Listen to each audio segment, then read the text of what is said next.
यार अभी मैं ना पेट्रोल पंप पे तेल डलवाना था। तेल नहीं डालना यार, अभी तेल नहीं चलाओ। तो ये एक भाई आए हैं यहाँ पे तेल डलवाने और इनके इंजन फिट है। अब ये इंजन फिट है, इनसे पूछ देंगे ये क्या चीज़ बनाई हुई है। टायर भी मोटरसाइकिल के हैं, इंजन भी मोटरसाइकिल का है। अबे तेल डलवा रहे हो, टैंकी किधर है? ये पाइप में हमने फ्रेम में इसका टैंकी टाइप ले जी, ये फ्रेम है। फ्रेम के अंदर ही इन्होंने जुगाड़ लगा के ये देखें, ये नोज़ल लगाई हुई है, यहाँ से तेल आ रहा है और ये इंजन में आ रहा है। ये इंजन कितने सीसी है? 100 100 सीसी। और इसकी स्पीड कितनी चल जाती है? स्पीड इसके 1 to 5 से भी ऊपर है। 1 to 5 से भी ऊपर है। ले जी, इस पर कितना खर्चा आ गया है? इस पे यही 95 तक का आया है। 95 तक का। 90 और 95,000। 95,000 ये खुद सब कुछ किया? किससे करवाया? वो तो कज़न है मेरे अपने, उन्होंने मैकेनिक है, उन्होंने दुकान किधर है उनकी? कराची में रहते। ये कराची से बन के आया? हाँ जी। ले जी, ये कराची का छोकरा यहाँ पे मोटरसाइकिल चला रहा है।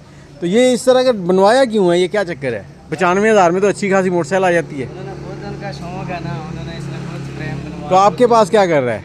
वो इधर आप पुराने खाने में, यहाँ हमारा अपना घर है खोखराबाद। तो अच्छा। यहाँ पे वो आए हैं दरअसल, तो यहीं पे ले आए हैं अपने घर। तो ये उन्होंने मुझे दे दिया, मेरी बाइक ले गए। अभी इधर आए हुए हैं घूमने के लिए। ये अभी मेरे पास ही तो तुम्हारा नंबर वगैरह क्या है? नंबर दे दो यार कोई। नंबर दूँ? चले। ले जी,